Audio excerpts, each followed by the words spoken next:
एक कलमी कैरी स्वच्छ धुवून पुसून घेतलेली आहे। देठ आणि सालं काढून चिरून घेऊ। मिक्सरच्या भांड्यामध्ये चिरून घेतलेली कैरी, मीठ, लसूण, कैरीच्या आंबटपणाप्रमाणे गूळ, मिरची पावडर घालून मिक्सर फिरवून घेऊ। मस्त चटपटीत चटणी तयार झालेली आहे। यासाठी फोडणी करून घेऊ। 1 टेबलस्पून तेल, मोहरी, जिरं घालून गॅसचा फ्लेम बंद करून घेऊ। ही फोडणी चटणीवरती टाकून घेऊ। मस्त चटपटीत चटणी तयार झालेली आहे। आता आपण कैरीच्या चटणीचा दुसरा प्रकार करूया।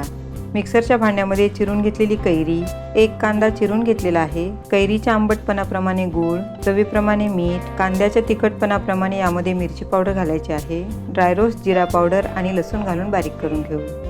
यावर गरमागरम फोडणी घालून घेऊ। मस्त चटपटीत चटणी तयार झालेली आहे।